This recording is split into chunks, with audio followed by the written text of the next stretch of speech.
من شرور أنفسنا ومن سيئات أعمالنا من يهده الله فلا مضل له ومن يضلله فلا هادي له وأشهد أن لا إله إلا الله وحده لا شريك له وأشهد أن محمدا عبده ورسوله يا أيها الذين آمنوا اتقوا الله حق تقاته ولا تموتن إلا وأنتم مسلمون يا أيها الناس اتقوا ربكم الذي خلقكم من نفس واحدة وخلق منها زوجها وبث منهما رجالا كثيرا ونساء واتقوا الله الذي تساءلون به والأرحام إن الله كان عليكم رقيبا يا أيها الذين آمنوا اتقوا الله وقولوا قولا سديدا يصلح لكم أعمالكم ويغفر لكم ذنوبكم ومن يطع الله ورسوله فقد فاز فوزا عظيما أما بعد فإن خير الحديث كتاب الله وخير الهدي هدي محمد صلى الله عليه وسلم وشر الأمور محدثاتها وكل محدثة بدعة وكل بدعة ضلالة وكل ضلالة في النار أعوذ بالله من الشيطان الرجيم بسم الله الرحمن الرحيم إن الله يأمر بالعدل والإحسان وإيتاء ذي القربى وينهى عن الفحشاء والمنكر والبغي يعظكم لعلكم تذكرون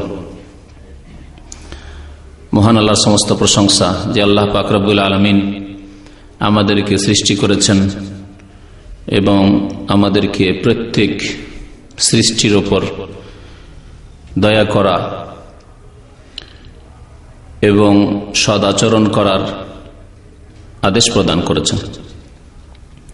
দরুদ ও সালাম নাযিল হোক প্রিয় নবী মুহাম্মদুর রাসূলুল্লাহ সাল্লাল্লাহু আলাইহি সাল্লামের প্রতি, যাকে আল্লাহ পাক রব্বুল আলামিন বিশ্বজাহানের সমস্ত সৃষ্টির জন্য রহমত স্বরূপ প্রেরণ করেছেন। আল্লাহুম্মা সাল্লি আলাইহি আল্লাহুম্মা বারিক আলাইহি।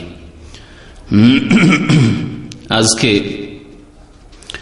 আলোচনা শুরু করতে যদিও বিলম্ব হয়ে গেছে, তারপর একটি গুরুত্বপূর্ণ বিষয় আপনাদের সামনে পেশ করার চেষ্টা করব। তা হচ্ছে ইসলাম সদ্ব্যবহারের শিক্ষা দিয়েছে, শুধু মানুষের সাথে নয়, শুধু মুসলিমের সাথে নয়, বরং প্রত্যেকটি সৃষ্টির সাথে। অপর ভাষায় বলা যেতে পারে যে আজকের বিষয়বস্তু হচ্ছে পশু অধিকার। যে পশু অধিকারের কথা পশ্চিমা জগতে প্রায় 200 থেকে 250 বছর আগে থেকে শোনা যায়। তার আগে মানব জাতির ইতিহাসে তারা এ সম্পর্কে কোনো কিছুই জানত না, অন্ধকারে ছিল। পক্ষান্তর ইসলাম 1400 বছর আগে আমাদেরকে পশু অধিকার সম্পর্কে, প্রাণীর অধিকার সম্পর্কে শিক্ষা দিয়েছে। কয়েকটি হাদিস আপনাদের সামনে তুলে ধরব, যা দ্বারা স্পষ্ট হবে যে রাসূলুল্লাহ সাল্লাল্লাহু আলাইহি সাল্লাম পশু পাখির সাথে কি সদাচরণ করেছেন, সদ্ব্যবহার করেছেন। তার আগে মনে রাখবেন যে আল্লাহ পাক রব্বুল আলামিন নবী করিম সাল্লাল্লাহু আলাইহি সাল্লামকে রাহমাতুল লিল আলামিন বলে আখ্যায়িত করেছেন। ওমা আরসালনাকা ইল্লা রাহমাতাল লিল আলামিন, হে নবী, আপনাকে রাসূল করে প্রেরণ করেছি। আরসালনা মানে প্রেরণ করা, আর রাসূল করে প্রেরণ করা। আল্লাহ পাক নবী করিম সাল্লাল্লাহু আলাইহি সাল্লামকে রাসূল করে প্রেরণ করেছেন। প্রেরণ করেছেন রিসালাত দিয়ে মানুষ এবং জিনের জন্য, কিন্তু রহমত স্বরূপ প্রেরণ করেছেন আলামিনের জন্য, বিশ্বজাহানের জন্য। এই আলামিন, যে আলামিন শব্দটি সূরা ফাতিহায় রয়েছে, আলহামদুলিল্লাহ রব্বিল আলামিন, সমস্ত প্রশংসা সেই আল্লাহর যিনি বিশ্বজাহানের প্রতিপালক। আমরা এই অর্থ জানি আলামিন মানে, কিন্তু আলামিনের আসল অর্থ কি, মানে ওর ব্যাখ্যা করলে কি অর্থ দাঁড়াবে? আসলে আলামিন বহু বচন, এমনিতে ভাব অর্থ বিশ্বজগৎ, কিন্তু আলামিন বহু বচন। আলাম মানে হচ্ছে জগৎ, আলাম মানে হচ্ছে জগৎ। মুসলিম বিশ্বকে, মুসলিম জগৎকে বলা হচ্ছে আল আলামুল ইসলাম, মুসলিম ওয়ার্ল্ড। তাহলে আলামের জামা বা বহু বচন হচ্ছে আলামিন। জগৎ তো একটি, বিশ্ব তো একটি, আল্লাহ পাক আলামিন বলেছেন। আর রাসূলুল্লাহ সাল্লাল্লাহু আলাইহি ওয়াসাল্লামকে আলামিনের জন্য রহমত স্বরূপ পাঠানো হয়েছে, শুধু আলামের জন্য নাই। এই জন্য তাফসীর কারগণ বলেছেন যে প্রত্যেকটি আল্লাহ পাকের সৃষ্টি হচ্ছে একটি আলাম, একটি জগৎ। মানুষ একটি জগৎ, যেন মানব জগৎ, জিন জগৎ, ফেরেশতা জগৎ, বিভিন্ন রকমের যে পশু রয়েছে, এক একটি পশু এক এক জগৎ, বিভিন্ন রকমের পাখি রয়েছে, এক একটি শ্রেণী, পাখির শ্রেণী এক এক জগৎ। এভাবে যত কীট পতঙ্গ রয়েছে পৃথিবীতে সবকিছুই হচ্ছে আলামিন, এক এক আলাম। তাহলে আল্লাহ পাক রাসূলুল্লাহ সাল্লাল্লাহু আলাইহি সাল্লামকে বিশ্বজাহানের জন্য, মানে প্রত্যেকটি মখলুক সৃষ্টির জন্য রহমত স্বরূপ প্রেরণ করেছেন। তিনি করুণা, তিনি দয়া, তিনি রহমতের আধার সারা বিশ্বের সমস্ত মখলুকাত সৃষ্টি জগতের জন্য। আল্লাহ পাক রব্বুল আলামিন এই আয়াত হচ্ছে সূরা আম্বিয়ার আয়াত নম্বর 107, সূরা নাহলের আয়াত নম্বর 90-তে ইরশাদ করেছেন, ইন্নাল্লাহা ইয়া'মুরু বিল আদলি ওয়াল ইহসান ওয়া ইতা'i যিল কুরবা। আল্লাহ পাক এই আয়াতে 3টি আদেশ করেছেন আর 3টি বস্তু থেকে নিষেধ করেছেন। আল্লাহ পাকের আদেশ হচ্ছে ইন্নাল্লাহা ইয়া'মুরু, নিশ্চয় আল্লাহ পাক আদেশ করছেন। আল্লাহ পাক স্বয়ং ইরশাদ করছেন, নিশ্চয় আল্লাহ পাক আদেশ করছেন, বিল আদলি,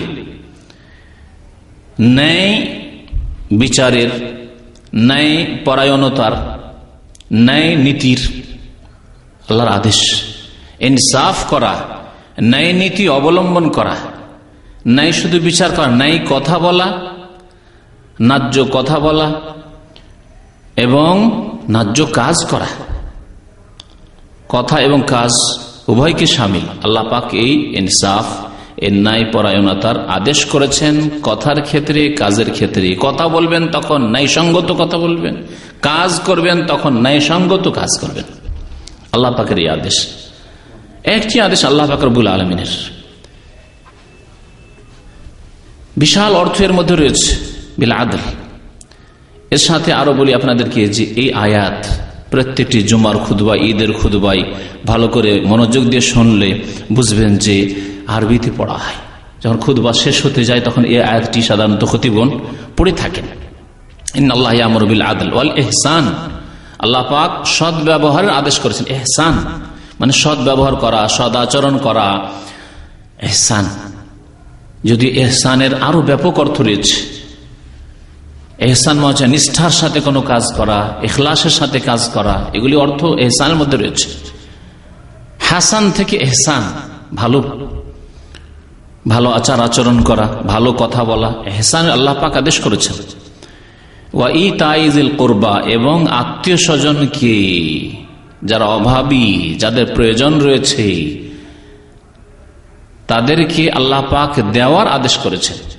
ইতা'i যিল কুরবা, বিশেষ করে আত্মীয় স্বজনদেরকে আল্লাহ পাক রব্বুল আলামিন দিতে বলেছেন। কি দেবেন? যার প্রয়োজন রয়েছে। কারো অর্থের প্রয়োজন রয়েছে, অভাব রয়েছে আর্থিক দিক থেকে, অর্থ দিয়ে সাহায্য সহযোগিতা করবেন। কারো সময়ের প্রয়োজন রয়েছে, অর্থের প্রয়োজন নেই, কিন্তু তার হয়তো বাজার করার লোক নেই, দেখাশোনার লোক নেই, তাহলে আপনাকে সময় দিয়ে সাহায্য সহযোগিতা করতে হবে। আল্লাহ পাক দিতে বলেছেন আত্মীয় স্বজনদেরকে। এই 3টি আল্লাহ পাকের আদেশ। ওয়ায়ানহা আনিল ফাহশাই ওয়াল মুনকার, আল্লাহ পাক অশ্লীলতা থেকে নিষেধ করছেন। ওয়াল মুনকার, এবং অবৈধ কাজ, নাজায়েজ কাজ, মন্দ কাজ থেকে আল্লাহ পাক নিষেধ করেছেন। ওয়াল বাগি, জুলম, অত্যাচার, বাড়াবাড়ি, সীমা লঙ্ঘন থেকে আল্লাহ পাক নিষেধ করছেন। ইয়াইযুকুম, আল্লাহ পাক স্বয়ং বলছেন, আল্লাহ পাক তোমাদেরকে উপদেশ দান করছেন, ওয়াজ করছেন। লাআল্লাকুম তাযাক্কারুন, যাতে করে তোমরা শিক্ষা নিতে পারো, উপদেশ গ্রহণ করতে পারো। আল্লাহ পাক তাহলে এখানে যে ইহসানের কথা বলেছেন, প্রত্যেক বস্তুর সাথে, প্রত্যেক সৃষ্টির সাথে ইহসানের কথা আল্লাহ খাস করেন যে মানুষের সাথে শুধু ইহসান করবে। ইন্নাল্লাহা ইয়া'মুরু বিল আদলি ওয়াল ইহসান, এই ইহসানের আদেশ, সদাচরণ, সদ ব্যবহারের আদেশ আল্লাহ পাক রব্বুল আলামিন বহু আয়াতে করেছেন। সূরা বাকারা আয়াত নম্বর 195-তে রয়েছে, ওয়া আনফিকু ফি সাবিলিল্লাহি ওয়া লা তুলকু বিআইদিকুম ইলা তাহলুকা ওয়া আহসিনু ইন্নাল্লাহা ইউহিব্বুল মুহসিনিন। আল্লাহর রাস্তায় তোমরা ব্যয় করো এবং তোমরা নিজেকে ধ্বংসে পতিত করিও না, এবং সৎ আচরণ করো, সৎ ব্যবহার করো। আহসেনু ইন্নাল্লাহা ইউহিব্বুল মুহসিনিন, আল্লাহ পাক সৎ কর্মশীলদেরকে, যাদের ব্যবহার ভালো তাদেরকে আল্লাহ পাক ভালোবাসেন। যারা সদাচরণকারী তাদেরকে আল্লাহ পাক রব্বুল আলামিন ভালোবাসেন। তো আল্লাহ পাক রব্বুল আলামিন এই সৎ ব্যবহারের কথা, সদাচরণের কথা আদেশ করেছেন কোরআনে কারীমের বহু আয়াতে।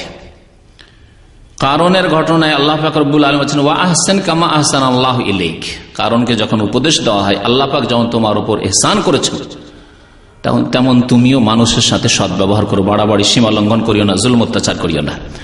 নবী করিম সাল্লাল্লাহু আলাইহি সাল্লামের একটি আম হাদিস রয়েছে, ব্যাপক অর্থ বহন করে ইহসান সম্পর্কে।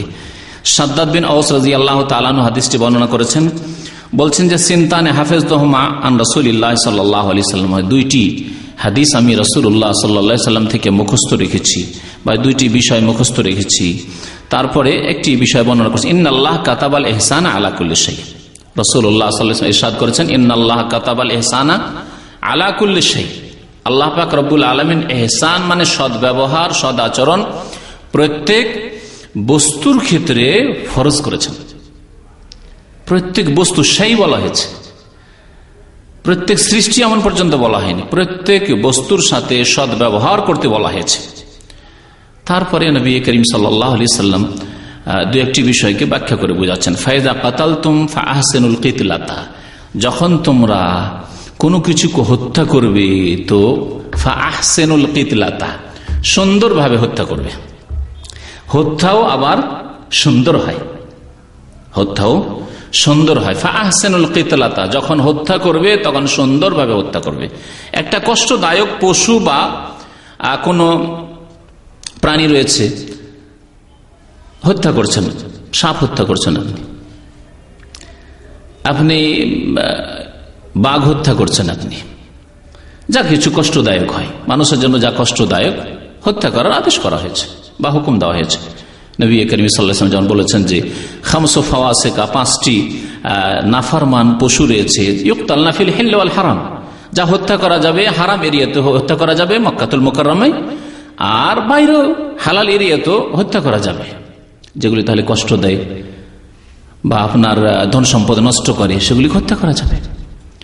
যেমন ইঁদুর রয়েছে, এইরকমই কাকের কথা নবী সাল্লাল্লাহু আলাইহি ওয়াসাল্লাম বলেছেন, বিচ্ছুর কথা বলেছেন, সাপের কথা বলেছেন, তো এগুলি হত্যা করা যাবে। তো হত্যা করলেও ভালোভাবে হত্যা করতে হবে, কষ্ট দিয়ে নাই। কষ্ট দিয়ে মানে দীর্ঘক্ষণ বাঁচিয়ে রাখছেন আর হালকা হালকা মার দিচ্ছেন, এগুলো কষ্ট দিয়ে হত্যা করা। আর দ্রুত যাতে করে তার প্রাণ নাশ হয়ে যায় আর মারা যায়, তাহলে আরাম পেয়ে গেল।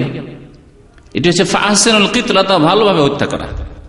ওয়াইদা যাবাহাতুম ফাআহসিনু যিবহাতা, আর যখন তোমরা জবাই করবে, যেসব পশু আল্লাহ পাক হালাল করেছেন, পাখি হালাল করেছেন, সেগুলি জবাই করে খেতে হবে। যখন জবাই করবে তাহলে সুন্দরভাবে জবাই করবে, সুন্দরভাবে জবাই করতে হবে, তাড়াতাড়ি যাতে করে আত্মাটা বেরিয়ে যায়, আরাম পেয়ে যায়। এর ব্যাখ্যা করে নবী করিম সাল্লাল্লাহু আলাইহি ওয়াসাল্লাম বলছেন ওয়াল ইউহিদ্দা আহাদুকুম শাফরাতাহু, সুতরাং জবাই করার সময় তোমাদের প্রত্যেকে যেন নিজ নিজ ছুরিকে ধারালো বানিয়ে নেয়, ধারালো বানিয়ে নেয়।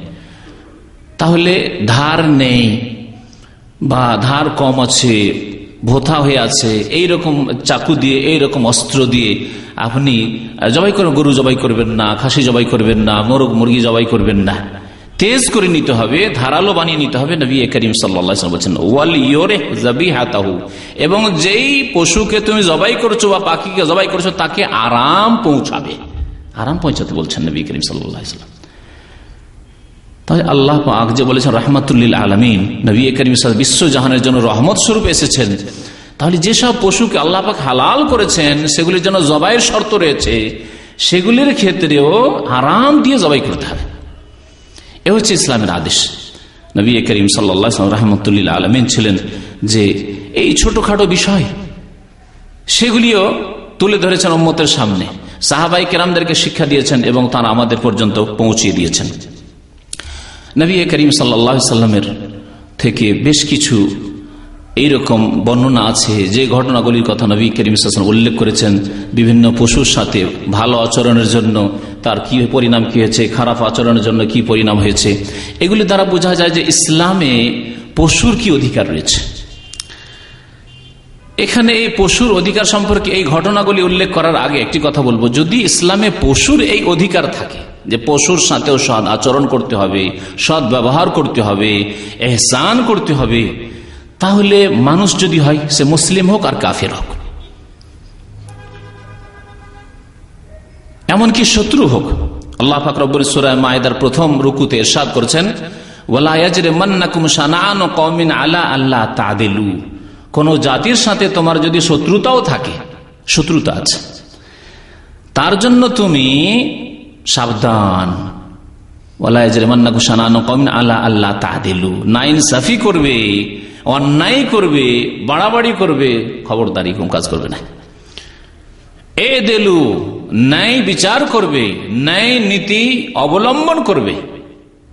হুয়া আকরাবু লিত্তাকওয়া, কারণ ন্যায় নীতি অবলম্বন করাই হচ্ছে আল্লাহ ভীরুতার নিকটবর্তী।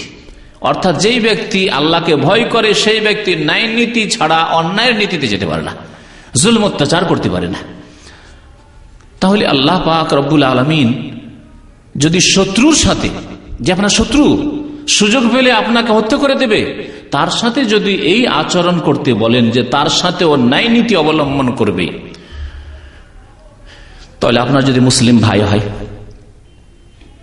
তার সাথে কি আচরণ করতে হবে, আপনার তার কতটুকু আপনার উপর হক রয়েছে।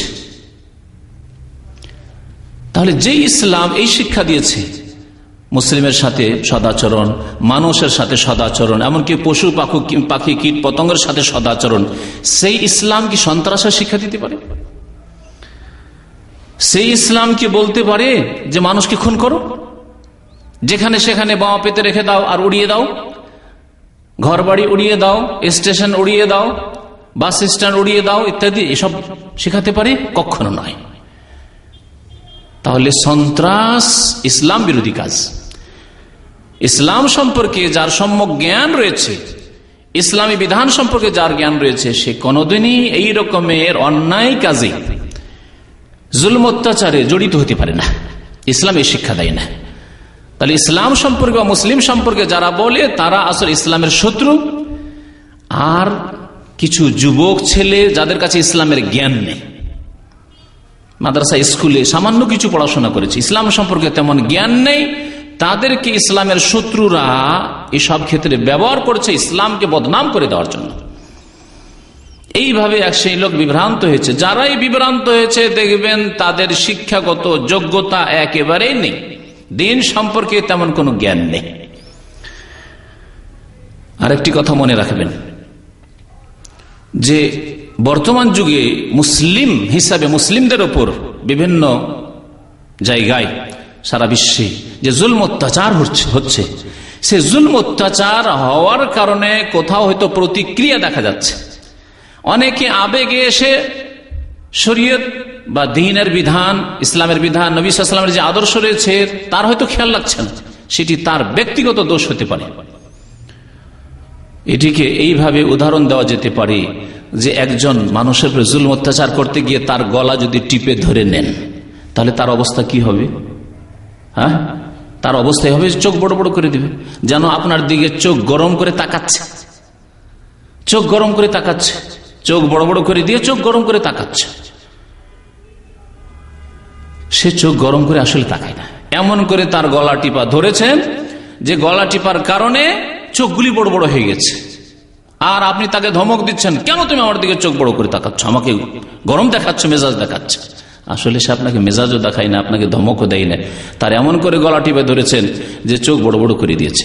তো মুসলিমদের কিছু লোক যারা বিভ্রান্তির শিকার হয়েছে এই কারণে যে তাদের এমন করে গলা টিপা ধরা হয়েছে যে তারা চোখ বড় বড় করে দিয়েছে। কিন্তু ইসলাম জুলম অত্যাচার, সীমা লঙ্ঘন, বাড়াবাড়ি এসব থেকে নিষেধ করেছে। সন্ত্রাসের ইসলামের সাথে কোনো সম্পর্ক নেই, বরং ইসলাম পশু পাখির সাথে সৎ ব্যবহার সদ আচরণের শিক্ষা দিয়েছে। আসুন এখন দু চারটি হাদিস শোনা এই সম্পর্কে, যে নবী করিম সাল্লাল্লাহু আলাইহি সাল্লাম পশুর অধিকার সম্পর্কে, পশুর সাথে সৎ ব্যবহারের ক্ষেত্রে কি আদর্শ আমাদের জন্য ছেড়ে গেছেন। আব্দুল্লাহ বিন ওমর রাদিয়াল্লাহু তাআলা আনহুমা হাদিস বর্ণনা করেছেন যে নবী করিম সাল্লাল্লাহু আলাইহি সাল্লাম ইরশাদ করেছেন, হাদিসটি বুখারী মুসলিমে রয়েছে। বুখারী মুসলিমে রয়েছে, দাখালাত ইমরাতুনিন নারা, এক মহিলা জাহান্নামে যাবে, জাহান্নাম তার জন্য অবধারিত হয়েছে, জাহান্নামে যাবে। ফিহিরাতিন, একটি বিড়ালের কারণে, একটি বিড়াল, আর কোনো অপরাধ করেনি, একটি বিড়ালের কারণে রাবাতাতহা, সেই বিড়ালকে বেঁধে রেখেছিল। মুসলিম শরীফের হাদিসে রয়েছে যে নবী করিম সাল্লাল্লাহু আলাইহি ওয়াসাল্লাম সূর্য গ্রহণ লেগেছিল, সেই সময় নামাজ পড়াচ্ছিলেন, আর ওই সময় জান্নাত জাহান্নামের দৃশ্য নবী করিম সাল্লাল্লাহু আলাইহি ওয়াসাল্লামের সামনে নিয়ে এসে রেখে দেওয়া হয়। হাদিসটি একটু বড় রয়েছে, খুব সংক্ষেপে বলছি। কাসাফাতিশ শামসু আলা আহাদিন নবী সাল্লাল্লাহু আলাইহি ওয়াসাল্লাম ফি ইয়াউমিন শাদীদিল হার, খুব গরমের সময়, গ্রীষ্মকাল ছিল আর সূর্যগ্রহণ লেগেছিল। ফাসাল্লা রাসূলুল্লাহ আসহাবি, সাহাবায়ে কেরামদেরকে নিয়ে নবী করিম সাল্লাল্লাহু আলাইহি ওয়াসাল্লাম সালাতুল কুসুফ, সূর্যগ্রহণের নামাজ শুরু করলেন, আর দীর্ঘক্ষণ ধরে কিয়াম করে তিলাওয়াত করছিলেন। তারপরে নামাজ শেষ করে নবী করিম সাল্লাল্লাহু আলাইহি ওয়াসাল্লাম বলে, ইন্নাহু ওরিজা আলাইয়া কুল্লু শাইইন, আমার সামনে এই সময় সব কিছুই পেশ করা হয়েছে। তুলাজুনাহু ফাওরিজাত আলাইয়াল জান্নাহ, আমার সামনে জান্নাত পেশ করা হলো। হাত্তা তানাওয়ালতু মিনহা কিতফান, জান্নাত যখন আমার সামনে দেখা হইল, নিয়ে এসে দেখানো হলো, জান্নাতে দেখলাম যে আঙ্গুর ঝুলছে আঙ্গুরের গাছে, তখন আঙ্গুর পেড়ে নেওয়ার ইচ্ছা করলাম। নবী করিম সাল্লাল্লাহু আলাইহি ওয়াসাল্লাম আঙ্গুর জান্নাত থেকে পেড়ে নেওয়ার ইচ্ছা করলেন, হাত বাড়ালেন, কিন্তু হাত সেখান পর্যন্ত পৌঁছিল না। হাত বাড়ালেন, কিন্তু যেহেতু দুনিয়ায় আখিরাতের পরকালের নিয়ামত পাওয়া যাবে না, সেজন্য হাত সেখান পর্যন্ত পৌঁছিল না। বলছেন যে তানাওয়ালতু মিনহা কিতফান ফাকাসুরাত ইয়াদি আনহু, মনে হচ্ছে ধরেই নিলাম আঙ্গুর পড়ার জন্য, কিন্তু আঙ্গুর আমার হাতে আসলো না, আমার হাত মনে হচ্ছে খাটো হয়ে গেল। ফাকাসুরাত ইয়াদি আনহু, আমার হাত খাটো হয়ে গেল, সেখান পর্যন্ত পৌঁছিল না। ওয়া ওরিজাত আলাইয়ান নার, আমার সামনে জাহান্নামকে পেশ করা হলো। ফারাআইতু ফিহা ইমরাআতাম মিন বনি ইসরাইল, বনি ইসরাইল ইহুদিদের জামানার প্রাচীন কালের এক মহিলাকে দেখলাম। তুআযযাবু ফি হিররাতিন লাহা, তার একটি বিড়াল ছিল, সেই বিড়ালের কারণে তাকে আযাব দেওয়া হচ্ছে জাহান্নামে। নবী করিম সাল্লাল্লাহু আলাইহি ওয়াসাল্লামকে জাহান্নামের এই দৃশ্য দেখানো হয়েছে। এর একটি অর্থ যে জাহান্নামে যাবে, আর আরেকটি হচ্ছে যে বারজাখী জীবনে যেটি বলা হচ্ছে সিজ্জিনের জীবন পাপীদের, এবং ইল্লিনের জীবন যেটি আলামে বারজাখ, আখিরাত, কিয়ামত হওয়া এবং মৃত্যুর পর, এই সময়টা হচ্ছে বারজাখী জীবন।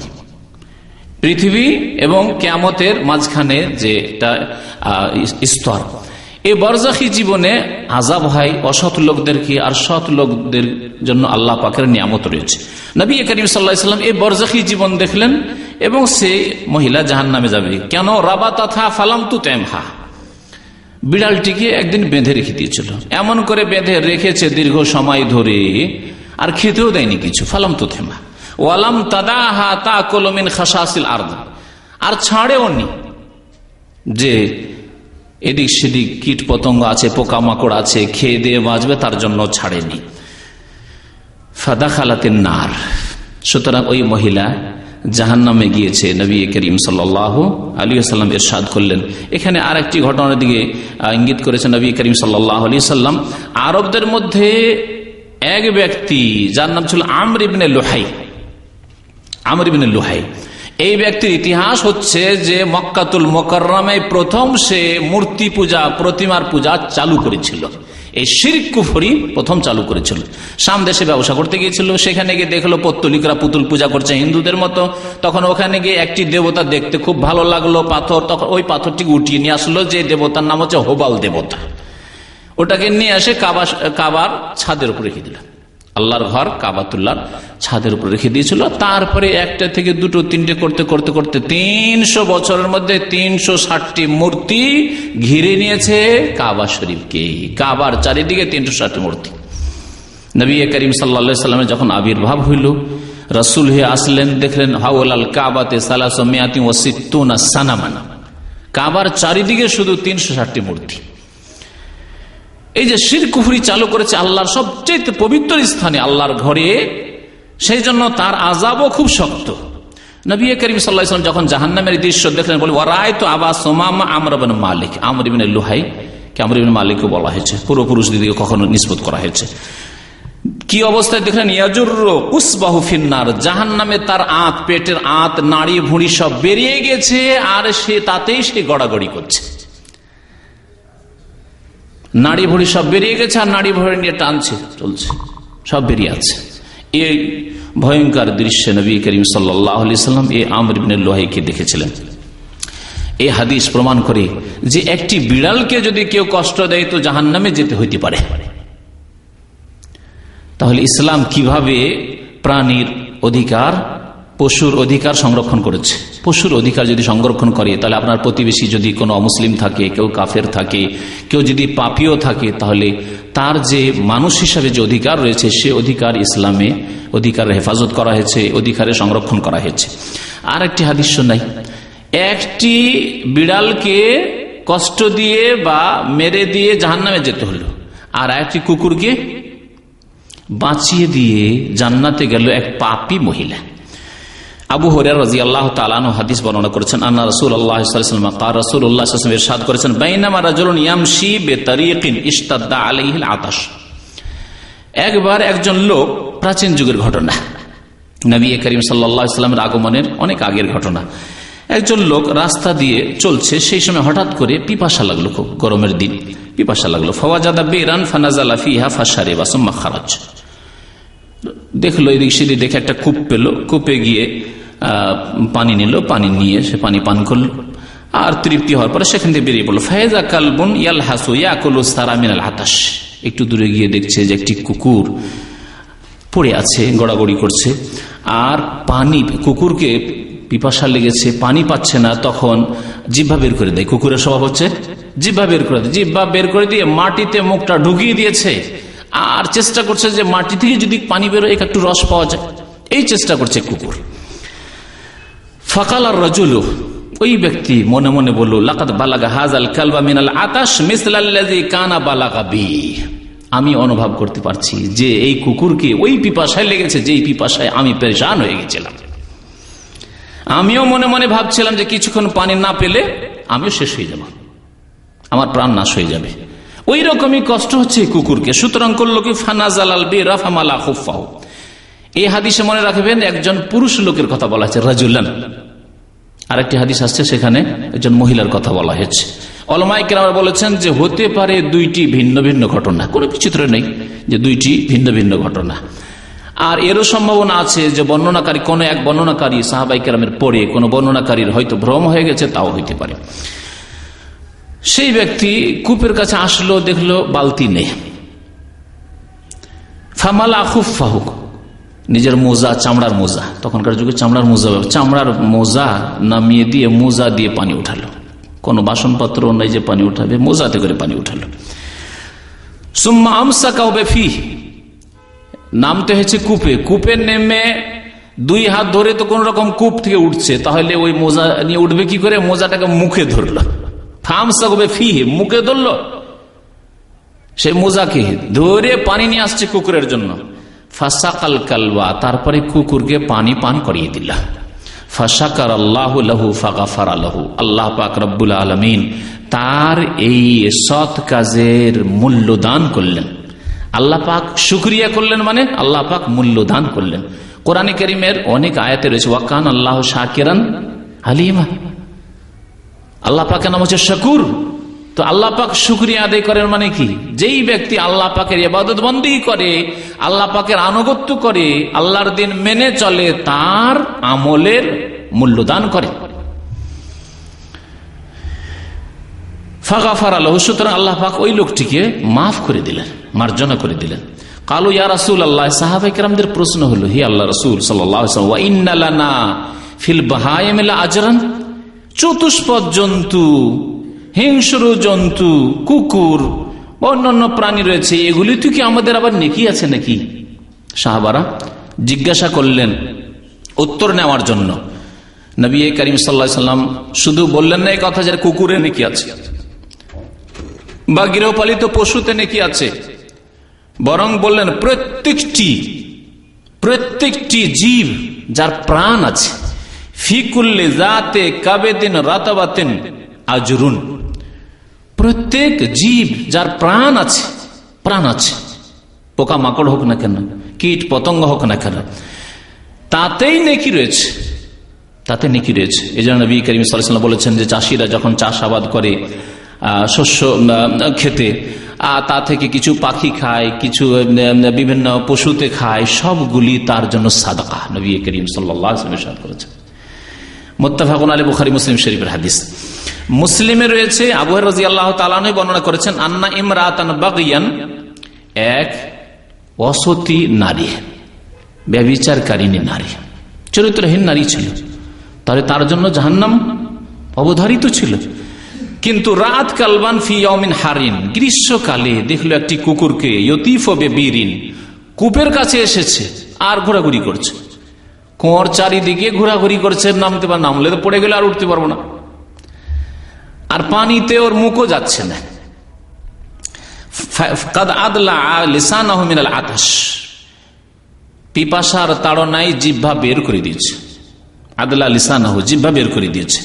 ফানাজাআত লাহু বিমুকিহা, তার মোজা দিয়ে পানি উঠালো, পানি ওঠার পরে সেই কুকুরকে পান করিয়ে দিল সেই মহিলা। ফাগফিরা লাহা, সেই মহিলাকে আল্লাহ পাক মাফ করে দিলেন।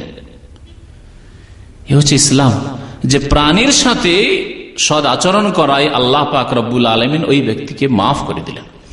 কিন্তু পলিসি একরকম হইতে হবে, দুই রকম পলিসি হলে হবে না।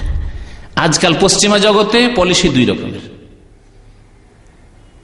একটা বিড়ালের বাচ্চা হতে যাচ্ছে, সারা বিশ্ব প্রচার মাধ্যমগুলি খবর, হ্যাঁ অমুক জায়গায় একটা বিড়ালের বাচ্চা হচ্ছে, খুব কষ্ট হচ্ছে, সারা পৃথিবী মনে হচ্ছে একেবারে বিড়াল বাঁচাবার জন্য পেরেশান হয়ে গেছে। একটা গরু গাভীর বাচ্চা হচ্ছে, সেই গাভীকে বাঁচানোর জন্য, গাভীকে আরাম দেওয়ার জন্য পশ্চিমা জগৎ সব পেরেশান হয়ে পড়েছে। এই ঘটনাগুলি ঘটেছে, কিছুদিন আগের ঘটনা এগুলি।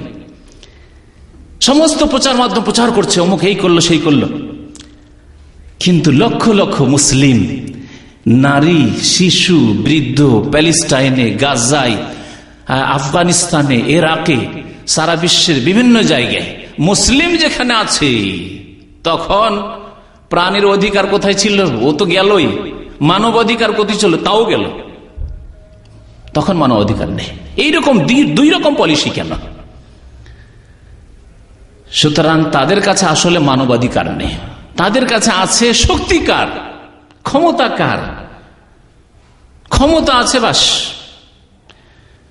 ক্ষমতা নেই, দুর্বল অসহায়। সুতরাং মুসলিমের অধিকার নেই। ইসলাম দুর্বল হোক আর সবল হোক, মানুষের অধিকার রয়েছে, পশু প্রাণীর অধিকার রয়েছে। এই শিক্ষা ইসলামে দিয়েছে। নবী করিম সাল্লাল্লাহু আলাইহি সাল্লাম এই উত্তম আদর্শের বাস্তবায়ন করেছেন এবং উম্মতকে এই শিক্ষা দিয়েছেন। আর দু একটি ঘটনা শোনাই, নবী সাল্লাল্লাহু আলাইহি ওয়াসাল্লামের জামানার ঘটনা। আব্দুর রহমান বিন আব্দুল্লাহ রাদিয়াল্লাহু তাআলা আনহুম আজমাইন বর্ণনা করছেন, আব্দুল্লাহ বিন ওমর, যে কুন্না মা রাসূলিল্লাহ সাল্লাল্লাহু আলাইহি ওয়াসাল্লাম, আমরা রাসূলুল্লাহ সাল্লাল্লাহু আলাইহি ওয়াসাল্লামের সাথে ছিলাম, ফি সাফারিন, কোন এক সফরে, ফান্তালাকা লিহাজাতিহি, নবী সাল্লাল্লাহু আলাইহি ওয়াসাল্লাম কোন প্রয়োজনে একটু দূরে গিয়েছেন। ফারাইনা হুম্মারাতান মাহা ফারখানি, একটি ছোট্ট পাখি দেখলাম, এক ধরনের পাখি, হুম্মারা বলে আরবি ভাষায়। পাখি দেখলাম, তার সাথে দুটো বাচ্চা আছে, পাখির বাচ্চা। ফাখাযনা ফারখাইহা, তখন পাখির বাচ্চা দুটি ধরে নিলাম, আর সেই পাখি তো উড়ে গেল। ফাজাআতিল হুম্মারাতু ফাজাআলা তাফরিশু, সে পাখি করবে কি? এই দৃশ্য যদি কেউ দেখে থাকেন তাহলে বুঝতে পারবেন। পাখি একটু দূরে পালিয়ে যাবে, আবার ফিরে আসবে, এসে আপনার কাছ থেকে কাড়ার চেষ্টা করবে। আপনার মাথায় মনে হচ্ছে এসে ঝাঁপিয়ে পড়ছে, আর তার বাচ্চার উপর ঝাঁপিয়ে পড়ছে, এইরকম করবে। এই করা শুরু করলে ফিরে এসে ওইরকম চারিদিক থেকে একবার ঝাঁপিয়ে পড়ছে, এই দিক থেকে একবার ওই দিক থেকে ঝাঁপিয়ে পড়ছে এই পাখি, ওই দুটো বাচ্চার জন্য, বাচ্চা যে নিয়ে নেওয়া হয়েছে। ফাজাআন নবী সাল্লাল্লাহু আলাইহি ওয়াসাল্লাম, নবী সাল্লাল্লাহু আলাইহি ওয়াসাল্লাম একটু দূরে ছিলেন, আসলেন, এসে বললেন, মান ফাজা হাযিহি বিওয়ালাদিহা। শুনুন রাহমাতুল লিল আলামিনের ভাষা। রাহমাতুল লিল আলামিন, যিনি পশু পাখির সাথেও যে রহমতের আচরণ করেছেন, দয়ার আচরণ করেছেন, করুণা করেছেন, বলেন মান ফাজা হাযিহি বিওয়ালাদিহা, এই পাখিটিকে তার বাচ্চার ক্ষেত্রে কে ঘাবড়িয়েছে, কে ভয় ভীতি প্রদর্শন করেছে, কে কষ্ট দিয়েছে, কে কষ্ট দিয়েছে। রুদ্দু ওয়ালাদাহা ইলাইহা, এই পাখির বাচ্চা তোমরা তাকে ফিরিয়ে দাও, নবী করিম সাল্লাল্লাহু আলাইহি ওয়াসাল্লাম বললেন। এই একটি ঘটনা, পাখির বাচ্চা ফিরিয়ে দিতে বললেন রাসূলুল্লাহ সাল্লাল্লাহু আলাইহি ওয়াসাল্লাম রাহমাতুল্লিল আলামিন। আরেকটি ঘটনা, একবার দেখেন ওয়া রাআ কারিয়াতান নামলিন কাদ হাররাকনাহা, বলছেন একবার দেখলাম যে এক জায়গায় পিপিলিকার বাসা, পিপিলিকার বাসা দেখলে এত পিপিলিকা তো মারা যাবে না, আর পিপিলিকা তো কষ্ট দেবে, তো করলাম কি জ্বালিয়ে দিলাম, পিপিলিকার বাসাকে আমরা জ্বালিয়ে দিলাম।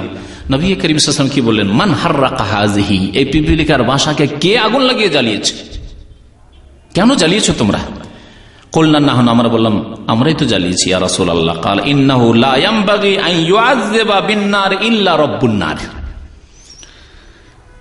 আগুন দিয়ে কোন পশু প্রাণী কীট পতঙ্গ পোকা মাকড়কে আযাব দেওয়া, শাস্তি দেওয়া, হত্যা করা জায়েজ নয় কারোর জন্য, ইল্লা রাব্বুন-নার, যিনি আগুনের রব, আগুনের সৃষ্টিকর্তা রব্বুল আলামিন যিনি আল্লাহ পাক, তিনি ছাড়া আর কারোর জন্য জায়েজ নয়। খবরদার আগুন দিয়ে জ্বালাবেন না।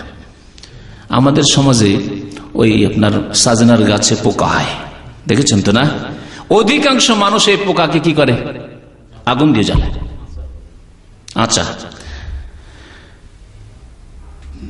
আগুন দিয়ে কোনো কিছুকে জ্বালানো জায়েজ নয়, নবী করিম সাল্লাল্লাহু আলাইহি ওয়াসাল্লাম ইরশাদ করলেন।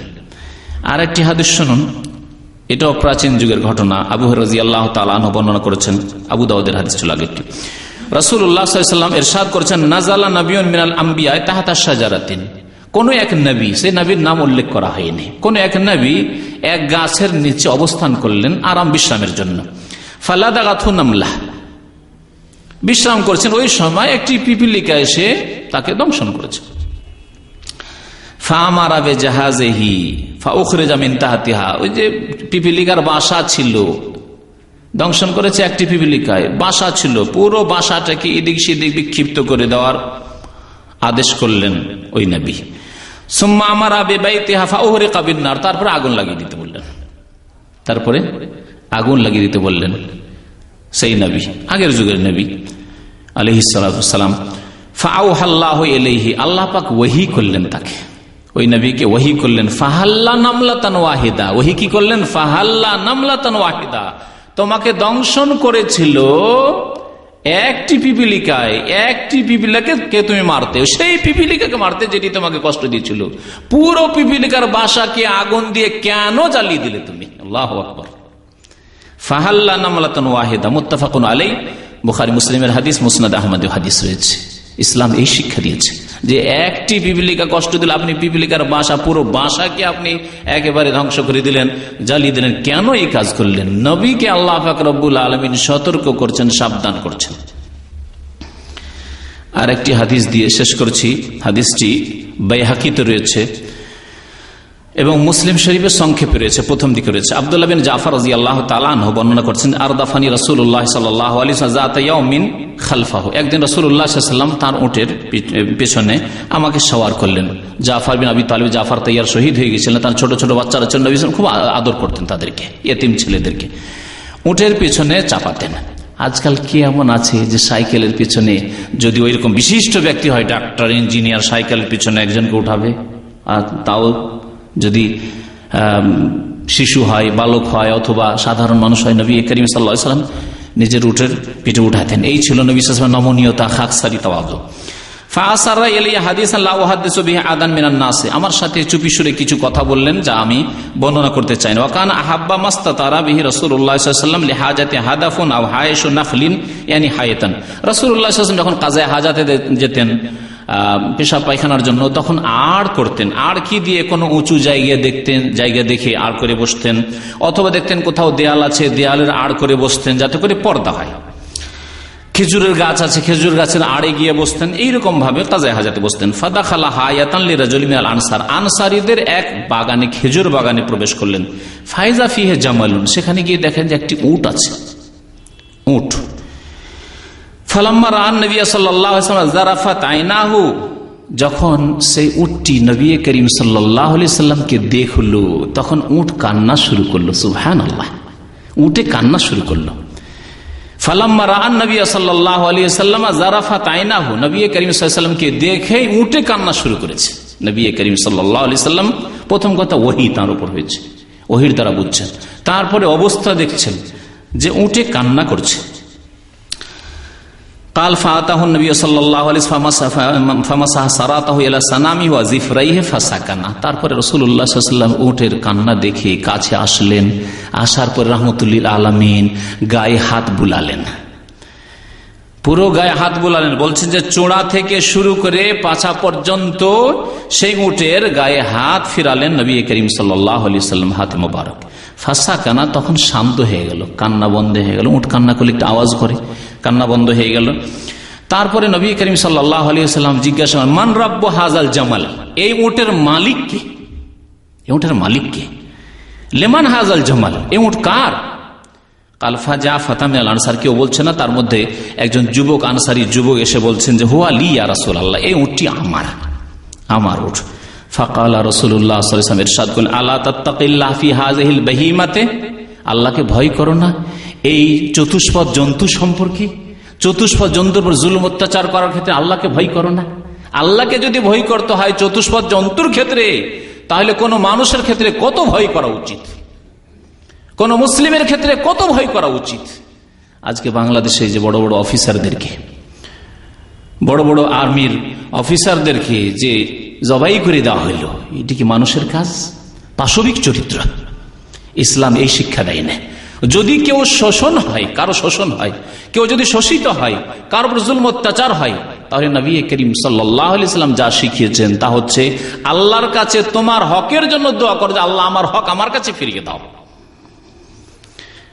এবং তোমাদের যদি নেতৃস্থানীয় ব্যক্তি থাকে যার কাছে ন্যায় বিচারের আশা করতে পারো, তাহলে তাকে বলো যে আমাদের জন্য ন্যায় বিচার করা হোক, সুবিচার করা হোক, ন্যায্য অধিকার আমাদের দেওয়া হোক। কিন্তু আইন কানুন হাতে নেবেন আর জুলম অত্যাচারে লাফ দিয়ে পড়বেন আর এই রকমের অশান্তি সৃষ্টি করবেন, ইসলাম এগুলিকে হারাম করে। নবী করিম সাল্লাল্লাহু আলাইহি ওয়াসাল্লাম এদের জন্য 5টি শাস্তির কথা বলেছে। এইরকম খুনিদের জন্য 5টি শাস্তির কথা বলেছেন। ওমাইয়াকতুল মুমিনা মুতাআম্মিদান ফাজাযাউহু জাহান্নাম, যে ব্যক্তি কোনো মুমিন মুসলিমকে হত্যা করবে জেনে শুনে, ফাজাযাউহু জাহান্নাম, তার শাস্তি হচ্ছে জাহান্নাম। খালেদান ফিহা, 2 নম্বরের শাস্তি, চিরকাল থাকবে জাহান্নামে যদি আল্লাহর রহমত না হয়। তাহলে ওয়া গাযিব আল্লাহু আলাইহি, 3 নম্বর শাস্তি হচ্ছে আল্লাহর গজব, ক্রোধ হইতে থাকবে তার উপর। ওয়া লান, আল্লাহর অভিসম্পদ হইতে আল্লাহর রহমত থেকে বঞ্চিত, লানত হওয়া মানে আল্লাহর রহমত থেকে বঞ্চিত থাকবে। 5 নম্বরের শাস্তি আল্লাহ পাক বলছেন কোরআনুল কারীমে, ওয়া আ'আদ্দা লাহু আযাবান আযীমা, তার জন্য মহা শাস্তি আল্লাহ পাক তৈরি করে রেখেছেন। সুতরাং এইরকম খুনি, এই রকমের পশু চরিত্রের মানুষদের জন্য আল্লাহ পাক রব্বুল, যারা মানুষকে খুন করে, যারা মুসলিমকে খুন করে, তাদের জন্য 5টি শাস্তির কথা আল্লাহ পাক কোরআনুল কারীমে উল্লেখ করেছেন। নবী করিম সাল্লাল্লাহু আলাইহি ওয়াসাল্লাম বললেন, আলা তাত্তাকিল্লাহ ফি হাযিহিল বাহিমাতে, এই পশুগুলি সম্পর্কে তোমরা আল্লাহকে ভয়, তুমি আল্লাহকে ভয় করো না। আল্লাতী মাল্লাকাকাল্লাহু ইয়াহা, আল্লাহ তোমাকে এর মালিক বানিয়েছেন, আল্লাহই মালিক বানিয়েছেন। যদি আল্লাহ তোমাকে এই উটের মালিক না বানাতেন তাহলে তুমি মালিক হতে পারতে না।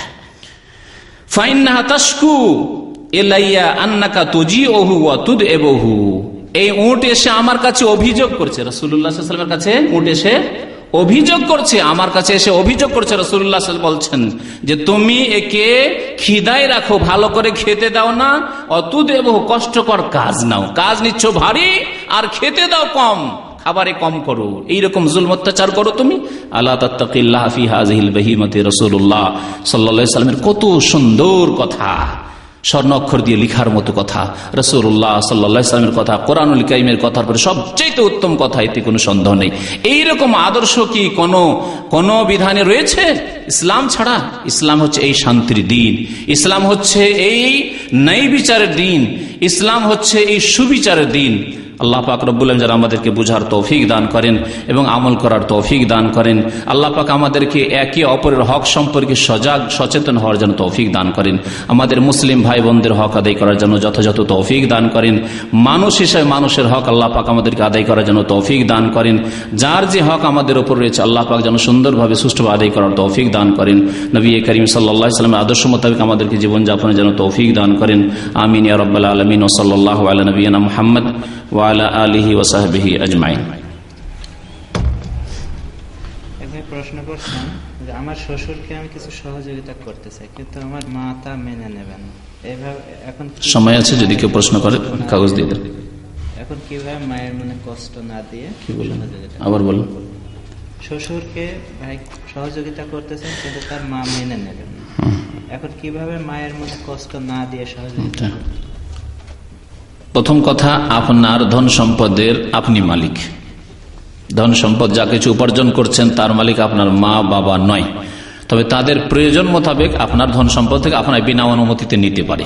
এটি আরেকটি মসলা।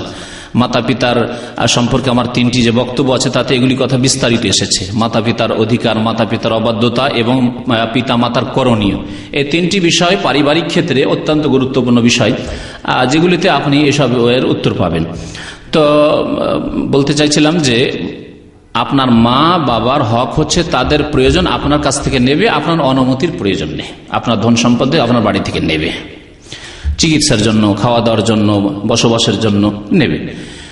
সমস্ত টাকা পয়সার মালিক না আপনার মা বাবা নয়, আপনার ব্যক্তি মালিকানা আল্লাহ পাক দিয়েছেন। আপনি এই মালিকানা থেকে মাতা পিতার হক আদায় করে দেওয়ার পরে, আপনার স্ত্রী ছেলে মেয়েদের হক আদায় করে দেওয়ার পরে বাকি টাকা পয়সা থেকে আপনি যে কোনো ব্যক্তির উপর খরচ করতে পারেন, কোনো ইয়াতিম বিধবার উপর খরচ করতে পারেন, আপনার শ্বশুরের উপর খরচ করতে পারেন, আপনার শাশুড়ির উপর খরচ করতে পারেন। এই ক্ষেত্রে মাতা পিতার অনুমতিরও প্রয়োজন নেই, তাদেরকে জানাবারও প্রয়োজন নেই। আপনি প্রত্যেকটি জায়গায় খরচ করবেন আর জানাবেন না, আপনি মসজিদে দান করবেন, মাদ্রাসায় দান করবেন, ইসলামিক কাজ করবেন, দিনের খেদমত করবেন, জানাবেন যে এত টাকা আমি দান করছি আম্মা, না।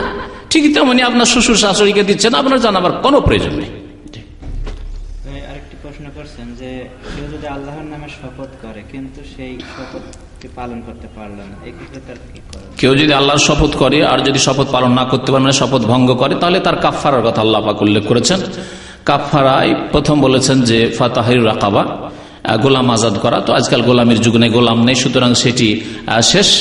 তারপরে আল্লাহ পাক বলেছেন ইতামা আশারাতে মাসাকিন মিন আওসাতি মা তুতঈমুন আহলিকুম আও কিসওয়াতুহুম, 10টি মিসকিনকে খাবার খাওয়াবে, মধ্যম খাবার, যে খাবার আপনি খান ওই খাবার 10টি মিসকিনকে খাওয়াবেন যদি পারেন, অথবা 10টি দরিদ্র গরিব মানুষকে আপনি কাপড় পরিয়ে দেবেন। দুটোর মধ্যে যেটা করতে পারেন আল্লাহ পাক এখানে অপশন ইখতিয়ার দিয়েছেন।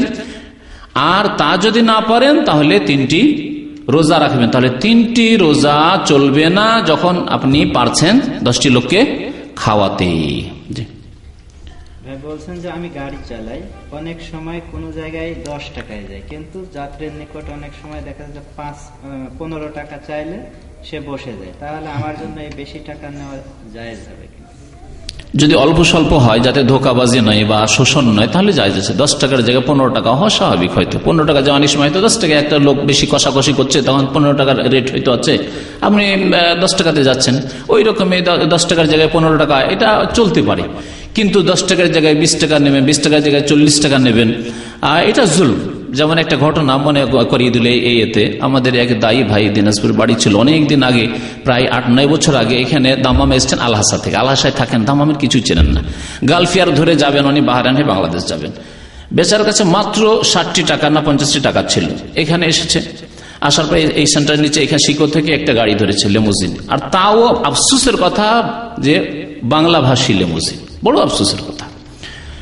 যাবে, আপনি তো আপনারা জানেন এই খোবার হাইওয়ে যে কার্লটন হোটেল রয়েছে সেখানে যাবে। এখান থেকে ভাড়া কত? 20 টাকার বেশি নাই, তাই না?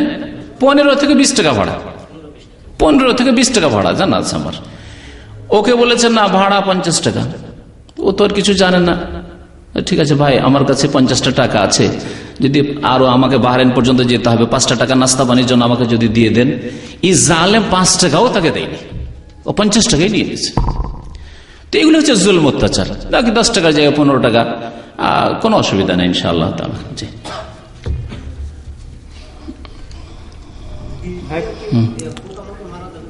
জি,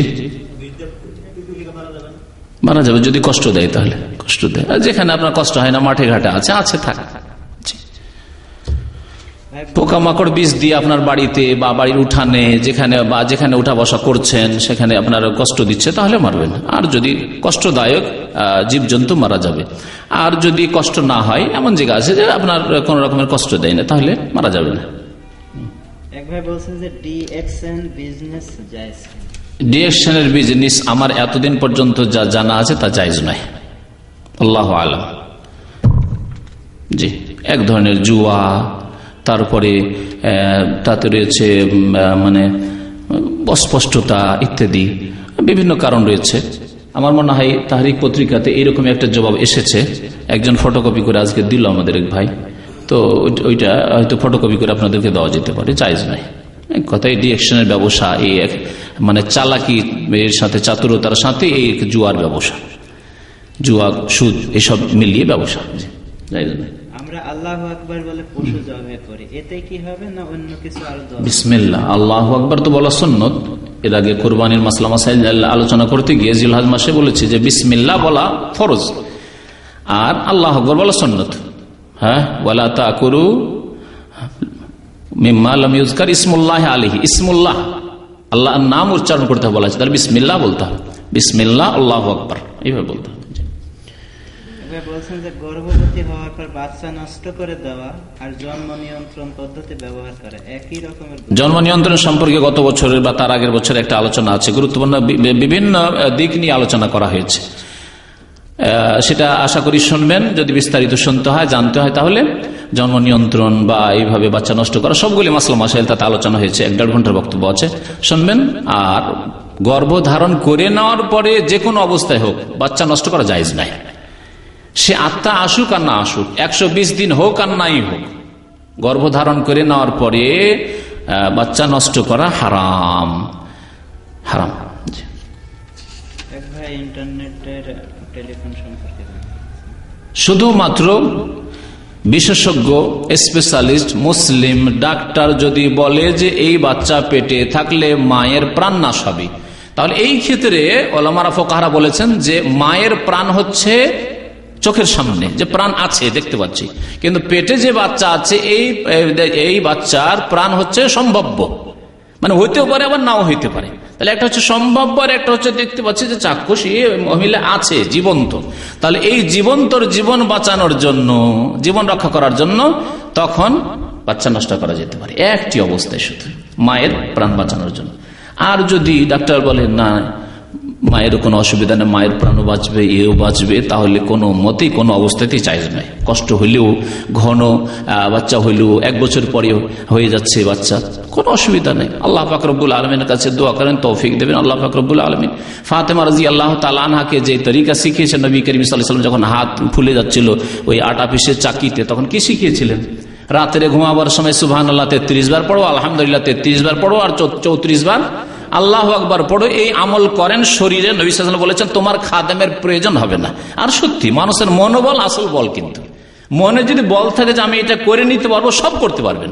আর যদি মনে হয় যে আমার 3টে বাচ্চা হয়ে গেছে, আমার খাদেমা ছাড়া, কাজের মেয়ে ছাড়া চলবে না, তাহলে চলবে না। এই জন্য মনের বল সবচেয়ে বড় বল, যার মনোবল ভেঙে গেছে সব ভেঙে গেছে, সব শেষ হয়ে গেছে। আর আল্লাহ পাক রব্বুল ইমানি শক্তির সাথে মনের শক্তি, শারীরিক শক্তি, সব শক্তি দেবেন যদি এই সুন্নত মোতাবেক আমল করেন, নিয়মিত আমলে পরিণত করেন। পুরুষ হন আর নারী হন, 33 বার সুবহানাল্লাহ পড়েন, 33 বার আলহামদুলিল্লাহ, 34 বার আল্লাহু আকবার পড়ে ঘুমান আপনি। এক রুমে 2 দিন একটি বিড়াল বন্ধ ছিল। পরের দিন আমি বিড়ালের কান্না শুনতে দরজা খুলে দিই, তখন বিড়ালটি বাহির হওয়ার সময় দরজায় মাথা ধাক্কা খায়। তারপর বিড়ালটি দৌড় দেয়, রাস্তার মাঝখানে গিয়ে গাড়ির সাথে ধাক্কা লেগে মারা যায়। এ ব্যাপারে আমার কোনো কিছু? একটি বিড়াল বলছে 2 দিন বন্ধ ছিল ঘরে, তারপরে দরজা খুললে বেরিয়ে যায়, আর তারপরে রাস্তায় ধাক্কা খেয়ে মারা যায়। রাস্তায় ধাক্কা খেয়ে মারা গেল, তাতে আপনার কোনো দোষ নেই, সেটা আপনার এখতিয়ার নয়। কিন্তু বিড়ালকে যে দরজা বন্ধ করে রেখেছে, সে যদি জেনে শুনে বন্ধ করে রাখে তাহলে গুনাহগার। আর যদি অজান্তে, মানে অনিচ্ছাকৃত বন্ধ থেকে গেছে, কখন দেখেনি, দরজা বন্ধ করে চলে গেছে, তাহলে আল্লাহর কাছে মাফ চাও, রব্বানা লা তুআখিযনা ইন নাসিনা ওয়া আখতানা। আল্লাহ পাক বলেছেন যে অনিচ্ছাকৃত কেউ ভুল করে আল্লাহ পাক মাফ করবেন। তার অপরাধ ভুল হইলেও সেই ভুল হালকা ভুল, আল্লাহ তুমি পাকড়াও করিও না, ধরিও না, ইন্নাসিনা যদি আমরা ভুলে যাই, ভুলে গেছেন, জানেন যে বিড়াল ছিল কিন্তু দরজা বন্ধ করার সময় ভুলে গেছেন, আও আখতানা অথবা ভুল করে দিয়েছেন, দুই ক্ষেত্রে আল্লাহ পাক এই দোয়া শিখিয়েছেন।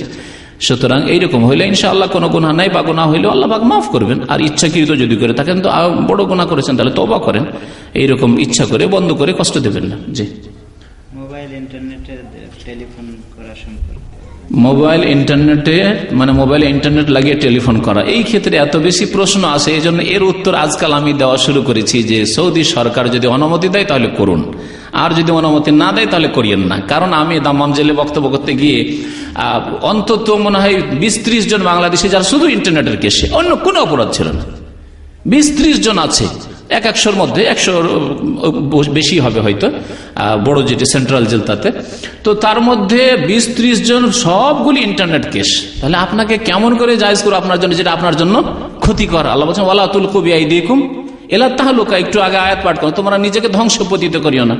আপনাকে এমন কাজ করতে বলো যেটাতে কালকে জেলে যেতে হইতে পারে, কেন ওই কাজ করবেন আপনি?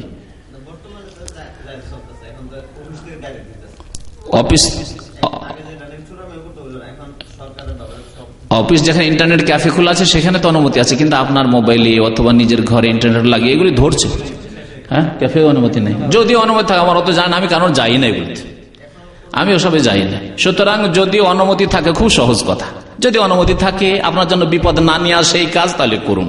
আর যদি বিপদের আশঙ্কা থাকলে জায়েজ নেই, সরকার নিষেধ করছে, মুসলিম সরকার, সুতরাং এই নিষেধাজ্ঞা মেনে চলতে আল্লাহ পাক উলিল আমরের মানে নেতার আনুগত্য করতে বলেছেন। একবার বলছেন যে আমি আগে বিড়াল সাপ মেরেছি অনেক বেশি, এবং বিড়ালকে অনেক সময় পানিতেও ফেলে মেরেছে। এখন বিড়াল মারা জায়েজ নাই, বিড়াল মারা জায়েজ না, আল্লাহর কাছে তওবা করেন, সমস্ত গুনার সংশোধন আছে, সংশোধন হচ্ছে আল্লাহর কাছে গুনার মাফ চাওয়া। তবে এমন বিড়াল যদি হয় তাহলে ব্যতিক্রম, যেটা হয়তো আপনার বাড়ির মুরগির বাচ্চা খেয়ে নিচ্ছে অথবা ডিম খেয়ে নিচ্ছে, এরকম থাকে কিন্তু বিড়াল কিছু আছে এরকম, যদি ক্ষতি করে তাহলে জায়েজ আছে সেই ক্ষেত্রে, বিশেষ ক্ষেত্রে। জি, আমাদের এক ভাই মিজান ভাই, তার আম্মার ইন্তেকাল হয়েছে গত 2 দিন আগে, সুতরাং আপনাদের কাছে দোয়া চেয়েছেন, আল্লাহ পাক যেন তার আম্মাকে জান্নাত নসিব করেন, আল্লাহ পাক যেন কবরের যে বালা মুসিবতকে দূর করে দেন, আযাবকে দূর করে দেন, কবরকে যেন আল্লাহ পাক আলোকিত করে দেন, আল্লাহ পাক রব্বুল আলামিন যেন আত্মীয় স্বজনদেরকে আল্লাহ সান্ত্বনা দান করেন, আমিন। কুকুর মারার ক্ষেত্রে, কুকুর ওই রকম যদি কষ্টদায়ক হয়, বাড়ির লোকে হয়তো কষ্ট দিচ্ছে না কিন্তু রাস্তাঘাটের লোককে কষ্ট দিচ্ছে, তাহলে মারা যাবে। আর যদি কষ্ট না দেয় তাহলে কুকুর মারা যাবে, তবে কুকুর পোষা যাবে না বাড়ির মধ্যে।